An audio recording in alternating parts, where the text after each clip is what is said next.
ஓம் சாந்தி 20/9/2024. இனிமையான குழந்தைகளே, நீங்கள் பாபாவிற்கு சமமாக இறைவனின் உதவியாளர்களாக ஆக வேண்டும். பாபா சங்கம் யுகத்தில் குழந்தைகளாகிய உங்களுக்கு சேவை செய்ய வருகின்றார்.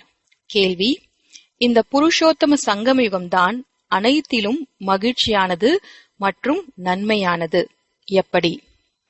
பதில்: இந்த சமயத்தில் குழந்தைகளாகி நீங்கள் ஆண் மற்றும் பெண் இருவருமே உத்தமமானவர்களாக ஆகிறீர்கள். இந்த சங்கம யுகமே கலியுகத்தின் கடைசி மற்றும் சத்யுகத்தின் ஆரம்பத்திற்கு இடைப்பட்ட காலமாகும். இந்த சமயத்தில்தான் பாபா குழந்தைகளாகிய உங்களுக்காக ஈஸ்வரிய பல்கலைக்கழகத்தை திறக்கின்றார்.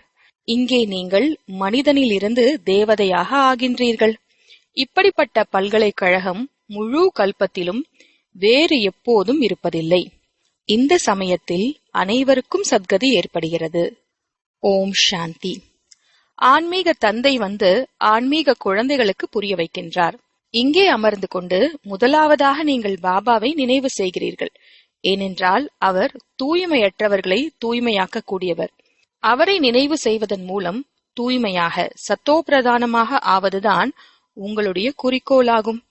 சத்தோ வரை ஆவது குறிக்கோள் என்பது கிடையாது. சத்தோ பிரதானமாக ஆக வேண்டும், அதாவது முழுமையாக தூய்மையாக வேண்டும். ஆகையினால் பாபாவையும் கண்டிப்பாக நினைவு செய்ய வேண்டும். பிறகு இனிமையான வீட்டையும் நினைவு செய்ய வேண்டும். ஏனென்றால் அதன் மூலம் அங்கே செல்ல வேண்டும். பிறகு செல்வம் ஆஸ்தியும் வேண்டும். ஆகையினால் தங்களுடைய சொர்க்கத்தையும் நினைவு செய்ய வேண்டும். ஏனென்றால் நினைவின் மூலம் இந்த பலம் கிடைக்கிறது.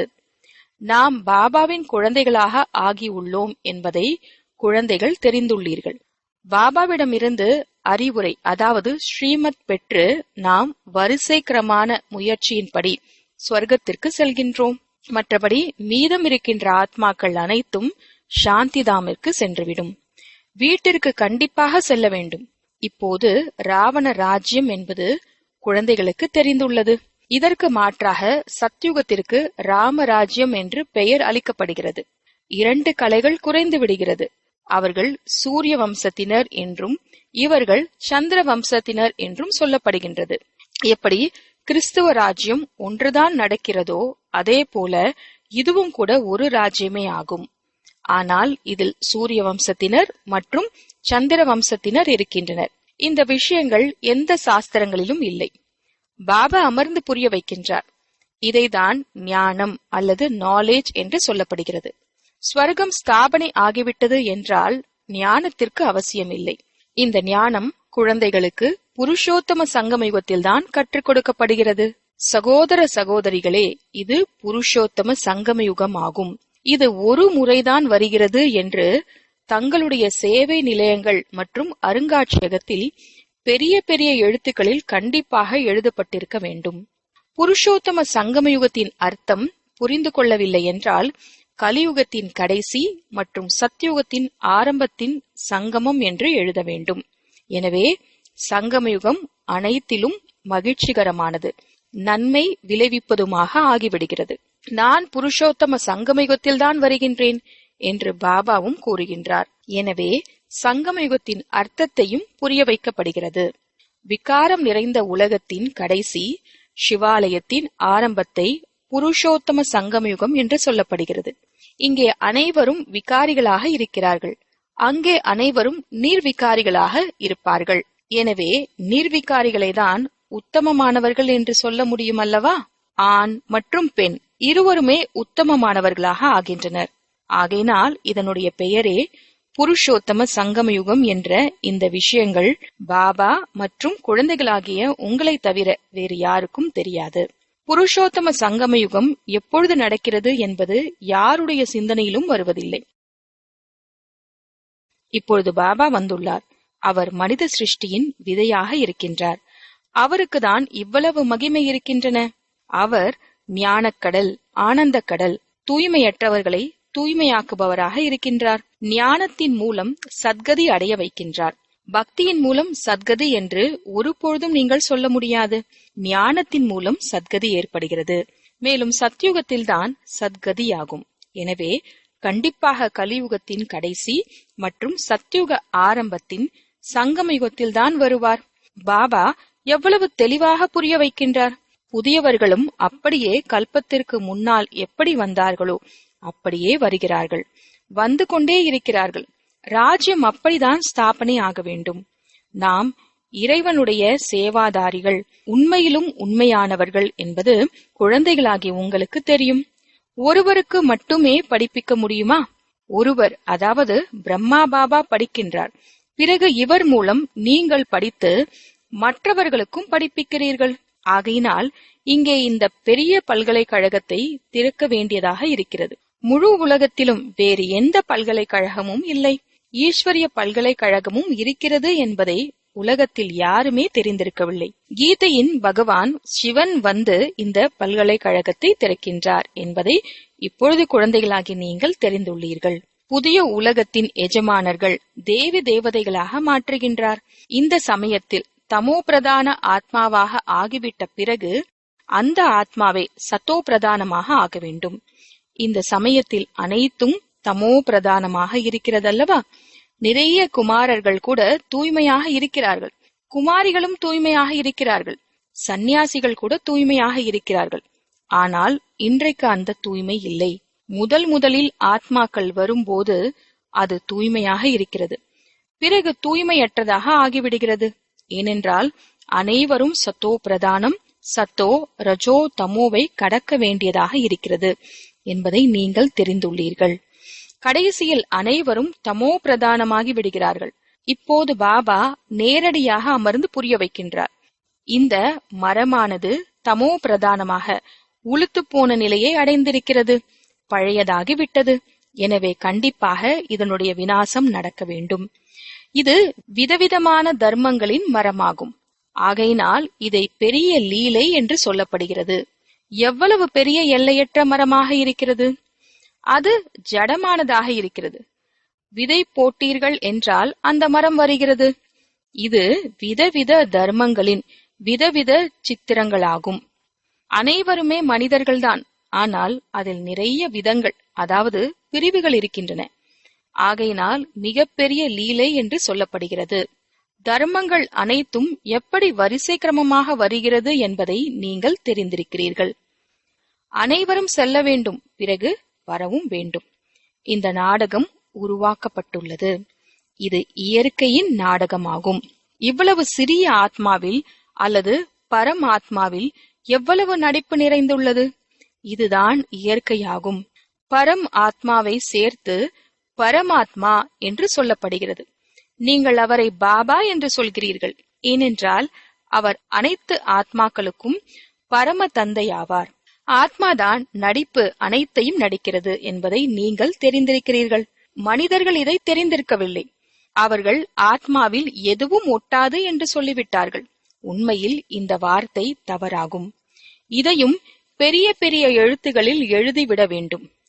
ஆத்மாவில் எதுவும் ஒட்டாது என்பது இல்லை. ஆத்மா எப்படி எப்படி நல்ல அல்லது கெட்ட கர்மம் செய்கிறதோ அதற்கேற்ற பலனை அடைகிறது. கெட்ட சம்ஸ்காரங்களினால் தூய்மையற்றதாக ஆகிவிடுகிறது. ஆகையினால்தான் தேவதைகளுக்கு முன்னால் சென்று அவர்கள் மகிமை பாடுகிறார்கள். இப்பொழுது உங்களுக்கு 84 பிறவிகளை பற்றி தெரிந்துவிட்டது. வேறு எந்த மனிதர்களும் தெரிந்திருக்கவில்லை. நீங்கள் அவர்களுக்கு 84 பிறவிகளை நிரூபித்து கூறுகிறீர்கள் எனும் போது சாஸ்திரங்கள் அனைத்தும் பொய்யா என்று கேட்கிறார்கள். 84 லட்ச யோனிகளை, அதாவது பிறவிகளை எடுக்கிறது என்று கேள்விப்பட்டிருக்கின்றோம் என்று சொல்கிறார்கள். உண்மையில் அனைத்து சாஸ்திரங்களுக்கும் தாய் கீதை என்பதை பாபா அமர்ந்து இப்பொழுது புரிய வைக்கின்றார். பாபா இப்போது நமக்கு ராஜயோகத்தை கற்றுக் கொடுத்து கொண்டிருக்கின்றார். இதை 5000 ஆண்டுகளுக்கு முன்பும் கற்றுக் கொடுத்திருந்தார். நாம் தூய்மையாக இருந்தோம். தூய்மையான இல்லற தர்மம் இருந்தது என்பதை நீங்கள் தெரிந்திருக்கிறீர்கள். இப்போது இதை தர்மம் என்று சொல்ல முடியாது. அதர்மிகளாக ஆகிவிட்டார்கள், அதாவது விகாரமுடையவர்களாக ஆகிவிட்டார்கள். இந்த விளையாட்டை குழந்தைகளாகி நீங்கள் தெரிந்து கொண்டீர்கள். இது எல்லையற்ற நாடகமாகும். இது ஒவ்வொரு 5000 ஆண்டுகளுக்கு பிறகு திரும்ப நடந்து கொண்டே இருக்கிறது. லட்சக்கணக்கான ஆண்டுகளின் விஷயமாக இருந்தால் யாரும் புரிந்து கொள்ளக்கூட முடியாது. இது நேற்றைய விஷயத்தை போன்றதாகும். நீங்கள் சிவாலயத்தில் இருந்தீர்கள், இன்று விகார உலகத்தில் இருக்கிறீர்கள். பிறகு நாளை சிவாலயத்தில் இருப்பீர்கள். சத்யுகத்தை சிவாலயம் என்று சொல்லப்படுகிறது. திரேதாவை பாதி சொர்க்கம் என்று சொல்லப்படுகிறது. இத்தனை ஆண்டுகள் அங்கே இருப்பீர்கள்.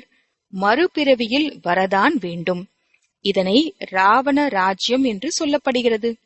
நீங்கள் அரை கல்பம் தூய்மையற்றவர்களாக ஆகியுள்ளீர்கள்.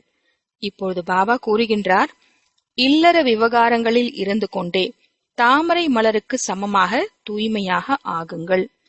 குமார் மற்றும் குமாரிகள் தூய்மையாக தான் இருக்கிறார்கள். இவர்களுக்கு பாபா கூறுகின்றார், இல்லற மார்க்கத்திற்கு செல்ல வேண்டாம். ஏனென்றால் மீண்டும் தூய்மையாவதற்கு முயற்சி செய்ய வேண்டி வரும் என்று புரிய வைக்கின்றார். பகவானுடைய மகா வாக்கியம் தூய்மையாக ஆகுங்கள் என்பதாகும். எனவே எல்லையற்ற தந்தை சொல்வதை ஏற்றுக்கொள்ள வேண்டும் அல்லவா? நீங்கள் குடும்ப விவகாரங்களில் இருந்து கொண்டே தாமரை மலருக்கு சமமாக தூய்மையாக இருக்க முடியும். பாபா 21 பிறவிக்கு தூய்மையற்றவர்களாக ஆவதிலிருந்து காப்பாற்ற வந்திருக்கும் பொழுது, குழந்தைகள் தூய்மையற்றவராக ஆவதற்கான பழக்கத்தை ஏன் ஏற்படுத்துகிறீர்கள்? இதில் குல வழக்கங்களை, மரியாதைகளை கூட விட வேண்டியிருக்கும். இது எல்லையற்ற விஷயமாகும். குமாரர்கள் அனைத்து தர்மங்களிலும் நிறைய பேர் இருக்கிறார்கள்.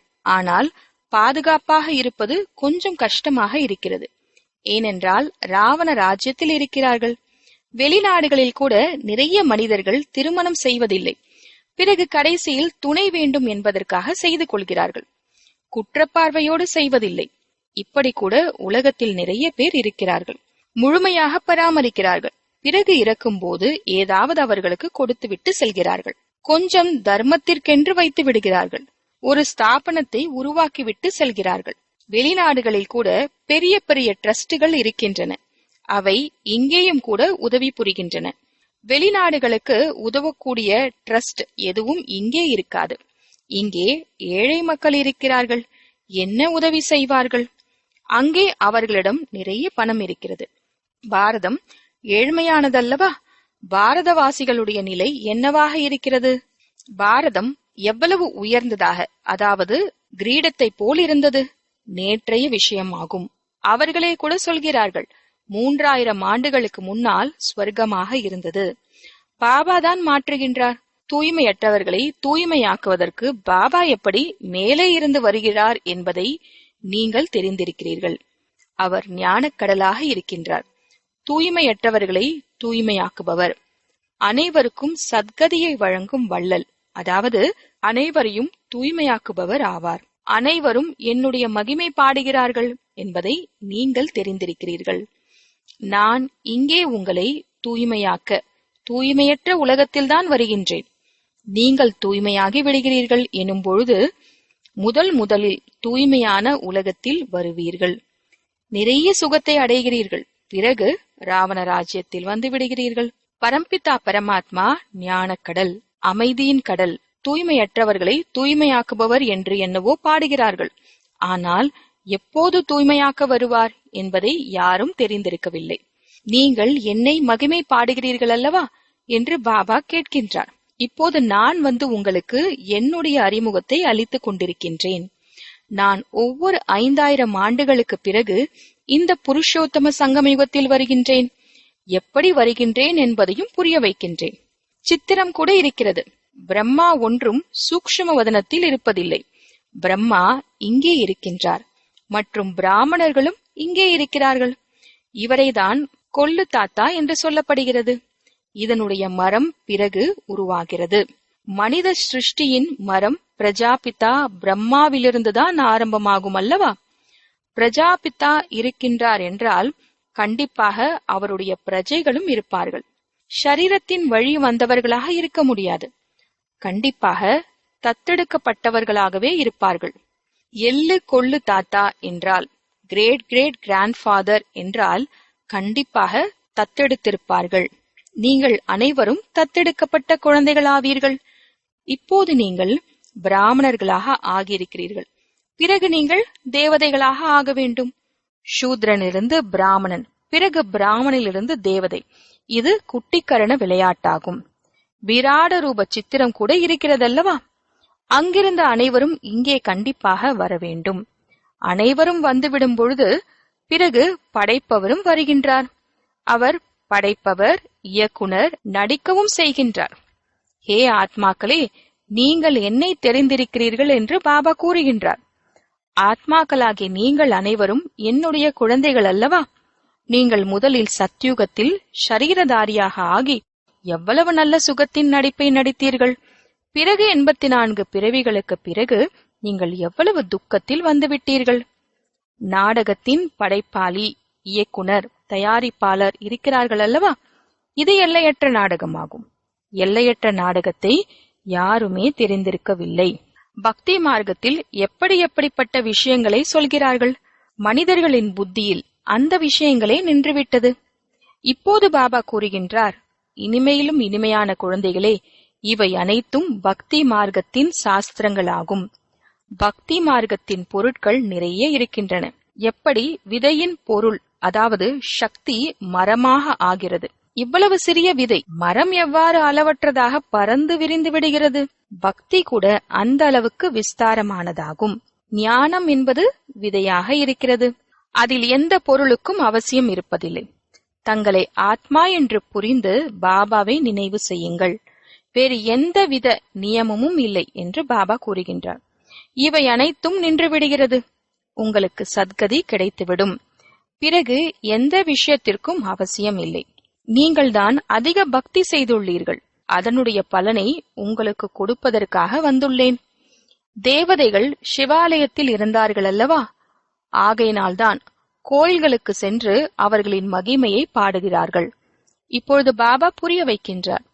இனிமையிலும் இனிமையான குழந்தைகளே, நான் 5000 ஆண்டுகளுக்கு முன்னால் கூட தங்களை ஆத்மா என்று புரிந்து கொள்ளுங்கள் என்று உங்களுக்கு புரிய வைத்திருந்தேன்.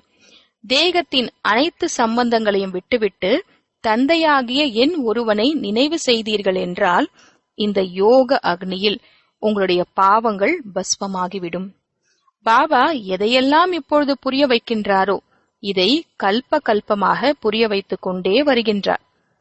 கீதையில் கூட சில வார்த்தைகள் நன்றாக இருக்கின்றன. மன்மனாபவ என்றால் என்னை நினைவு செய்யுங்கள் என்பதாகும். நான் இங்கே வந்துள்ளேன் என்று சிவபாபா கூறுகின்றார். யாருடைய உடலில் வருகிறேன் என்பதையும் கூறுகின்றேன். பிரம்மாவின் மூலம் அனைத்து வேத சாஸ்திரங்களின் சாரத்தையும் உங்களுக்கு கூறுகின்றேன். சித்திரத்தை கூட காட்டுகின்றார். ஆனால் அர்த்தத்தை புரிந்து கொள்வதில்லை. சிவபாபா பிரம்மாவின் உடலின் மூலம் அனைத்து வேதங்கள் போன்றவற்றின் சாரத்தை எப்படி சொல்கின்றார் என்பதை இப்போது நீங்கள் புரிந்து கொண்டுள்ளீர்கள். 84 பிறவிகளின் நாடகத்தின் ரகசியத்தையும் கூட உங்களுக்கு புரிய வைக்கின்றார். இவருடைய நிறைய பிறவிகளின் கடைசியில் வருகின்றேன். இவர்தான் முதல் இளவரசனாக ஆகின்றார். பிறகு 84 பிறவிகளிலும் வருகின்றார். நல்லது. இனிமையிலும் இனிமையான காணாமல் போய் கண்டெடுக்கப்பட்ட செல்ல குழந்தைகளுக்கு தாயும் தந்தையுமான பாப்தாதாவின் அன்பு நினைவுகளும் காலை வணக்கமும். ஆன்மீக குழந்தைகளுக்கு ஆன்மீக தந்தையின் நமஸ்காரம். ஆன்மீக தந்தைக்கு ஆன்மீக குழந்தைகளின் நமஸ்காரம். முதலாவது, இந்த ராவண ராஜ்யத்தில் இருந்து கொண்டே தூய்மையற்ற உலகாய குல மரியாதைகளை விட்டுவிட்டு எல்லையற்ற தந்தையின் விஷயங்களை ஏற்றுக்கொள்ள வேண்டும். இல்லற விவகாரங்களில் தாமரை மலருக்கு சமமாக இருக்க வேண்டும். இரண்டாவது, இந்த விதவிதமான பெரிய லீலையை நன்றாக புரிந்து கொள்ள வேண்டும். இதில் நடிப்பை நடிக்கக்கூடிய ஆத்மாவில் எதுவும் ஒட்டாது என்பது அல்ல. நல்ல கெட்ட கர்மம் செய்கிறது மற்றும் அதனுடைய பலனை அடைகிறது. இந்த ரகசியத்தை புரிந்து கொண்டு உயர்ந்த கர்மங்களை செய்ய வேண்டும். வரதானம்: பாபாவின் சம்ஸ்காரங்களை தன்னுடைய உண்மையான சம்ஸ்காரமாக ஆக்கக்கூடிய சுபபாவனை, சுப விருப்பமுள்ளவர் ஆகுக. இப்பொழுது வரை பல குழந்தைகளிடத்தில் வருந்துவது, ஒதுங்கிக் கொள்வது, பரச்சிந்தனை செய்வது அல்லது கேட்பது அல்லது சொல்வதற்கான விதவிதமான சம்ஸ்காரங்கள் இருக்கிறது. அவற்றை என்ன செய்வது? எனது சம்ஸ்காரம், இது போன்ற வார்த்தைகளை கூறுகின்றனர். இந்த எனது வார்த்தை முயற்சியில் தளர்வாக்கி விடுகிறது.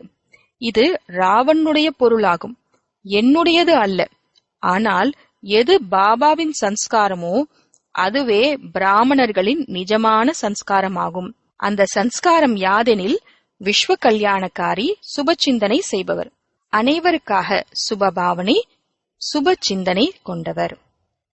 ஸ்லோகன்: யாரிடத்தில் சக்திகள் உள்ளனவோ அவர்களே சக்திகளின் பொக்கிஷங்களுக்கு அதிகாரி ஆவார்கள். ஓம் சாந்தி.